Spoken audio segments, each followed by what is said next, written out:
Greetings, greetings, greetings. Long time no hear. And in the spirit of The Witcher, Shema, Shema, Shema, Kurva, Kurva, Kurva.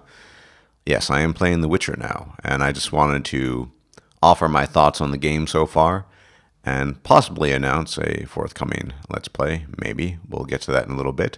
But yeah, I was a little bit pleasantly surprised, in fact, that the game is running quite smoothly on my gaming laptop, even though technically speaking, the CPU is below the requirements. I haven't had any problems. It seems to be running quite well. And I can even run it on max settings with anti-aliasing turned off, and it still looks very nice. And I get about 40 FPS, which is absolutely fine for sort of role-playing game. I don't need 60 FPS, is of course nice, but I don't absolutely need that for this sort of game. And it plays fine. It's pretty streamlined and smooth. And I have to say, so far, I'm quite impressed by the game. I originally had some objections, mostly based on my past experience, having tried out both The Witcher 1 and 2, tried them out but not played extensively.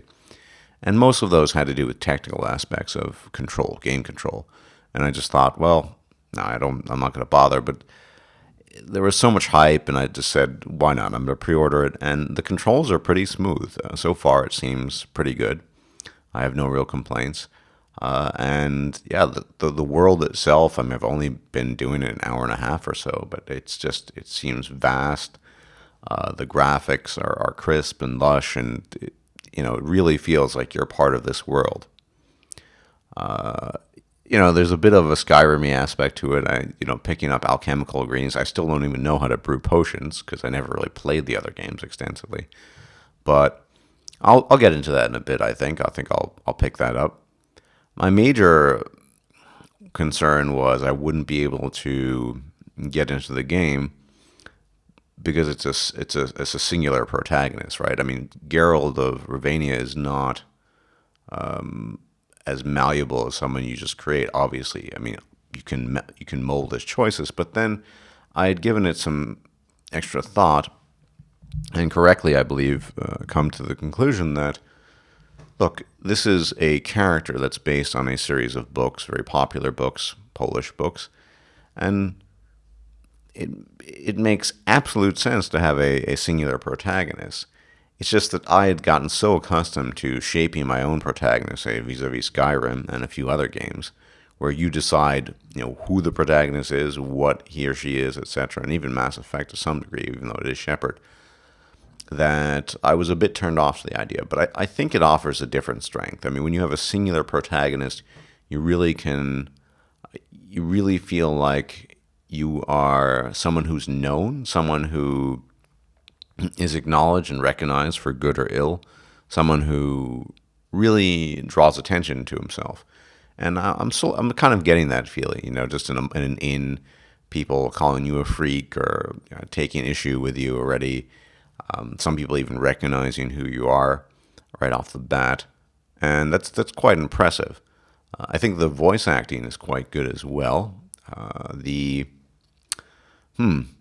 I mean, obviously it's a Polish game, and unfortunately I don't speak Polish apart from some swear words like kurwa and yapiodora, but whatever.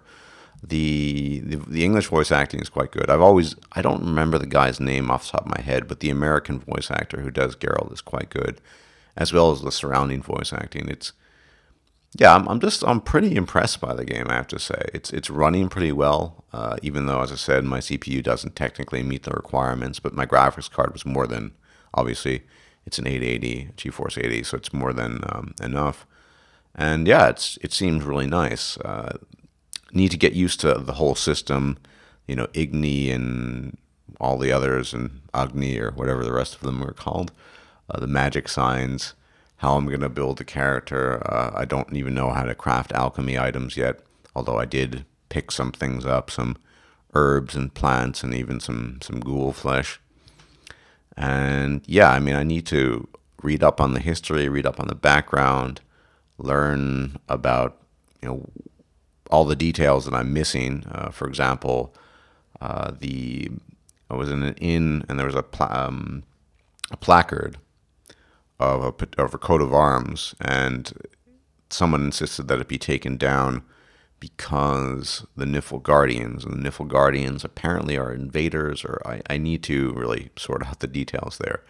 So when I think, okay, yeah, The Witcher 3 is completely beginner friendly, I don't mean beginner friendly in the sense of controls. The controls are pretty smooth and all that, but rather story wise, I think it's well worth it probably to catch up and to do some serious reading and just to get all the details down. Because I I know a lot of the details which I've read up on, but and this is obviously a major one. The Niflgaardians. What are they doing exactly? So I feel a bit ignorant, but I'll catch up on that. But I think what I have planned now is I'm going to do my own playthrough on my own in my own spare time, and then right next to that, parallel as it were, I think I will try a Let's Play.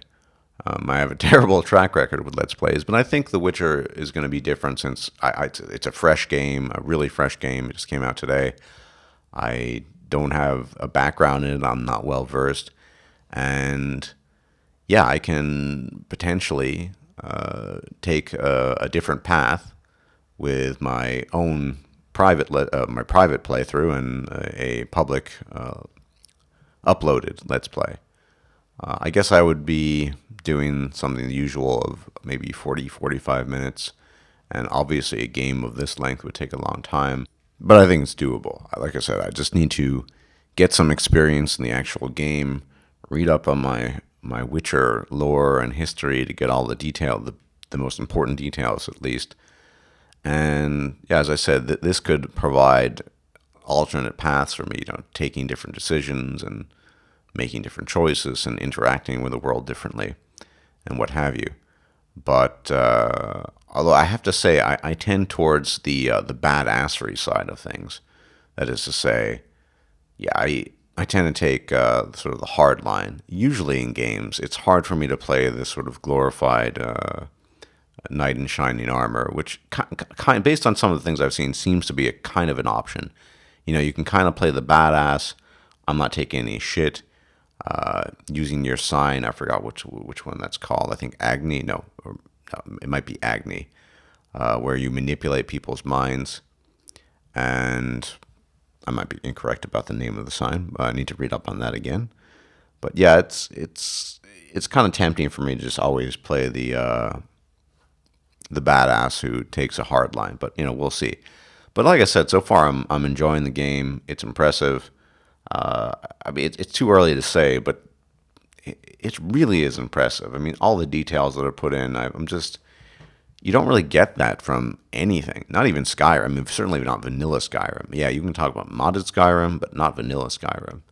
This world just seems really complete, and there's so many opportunities to do different things, and yeah, I'm genuinely impressed, and I mean, I've heard such good things about CD Projekt Red, and the fact that the game is running really well despite below recommended CPU. That's impressive as well, and yeah, it's I don't really have anything negative to say. I'm genuinely impressed. It's going to take me a while to get into character and get used to the controls even more, learn alchemy, learn all the things I need to learn. But it is an excellent game so far, and I'm looking forward to doing a Let's Play as well. And yeah, that's pretty much what I have to say about the game so far. We'll see as time proceeds. But as always, thanks for watching. And yeah, I probably will check you out in the Let's Play.